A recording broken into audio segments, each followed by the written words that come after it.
ડાંગ જિલ્લાના સુબીર તાલુકાના ખોખરી પ્રાથમિક શાળામાં સિઝનલ હોસ્ટેલમાં મુખ્ય શિક્ષક દ્વારા ભારે ભ્રષ્ટાચારના ભાગરૂપે નાના બાળકોના ભાગનું ભોજન પણ છીનવી લેતા હોય એમ લાગી રહ્યું છે. સરકાર દ્વારા આયોજિત સિઝનલ હોસ્ટેલનું આયોજન કરવામાં આવ્યું કે ડાંગ જિલ્લાના મજૂર વર્ગના લોકો રોજગારી માટે બહાર ગામ જતા હોય છે, તો નાના બાળકો અભ્યાસથી વંચિત ન રહે તે માટે સરકારી નાના છોકરાઓ સુવિધાઓ ઉપલબ્ધ કરવામાં આવી છે.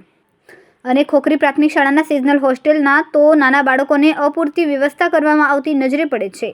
સિઝનલ હોસ્ટેલમાં મેન્યુ પ્રમાણે ભોજન પણ મળતું નથી એમ લાગે છે. નાના બાળકોની સગવડ કરવાના જગ્યાએ મુખ્ય શિક્ષક પોતાની સગવડોમાં રહેતા હોય તેમ લાગે છે. સિઝનલ હોસ્ટેલ ચલાવનાર એવા મુખ્ય સૂત્રધાર શિક્ષક હાજર પણ રહેતો નથી. બાળમિત્રોને હવેલી સોંપી દીધા હોય છે એમ લાગે છે. બાળમિત્રોને શિખામણ આપી જતો કોઈ સિઝનલ હોસ્ટેલની માહિતી માંગે તો આપવી નહીં. પત્રકારે આવે તો ડાંગ જિલ્લાના શિક્ષણ અધિકારીના કોઈ પણ લેખિત લેટર હોય તો મુલાકાત આપશો એવી મુખ્ય શિક્ષકનું ભલામણ તો શું? પોતાના ગજવા ભરવામાં રસ હોય તેમ લાગી રહ્યું છે, પણ નાના બાળકોના અભ્યાસમાં ભોજન આપવામાં રસ ન હોય અને પોતાના મનમાની ચલાવી રહ્યા છે તેમ લાગી રહ્યું છે.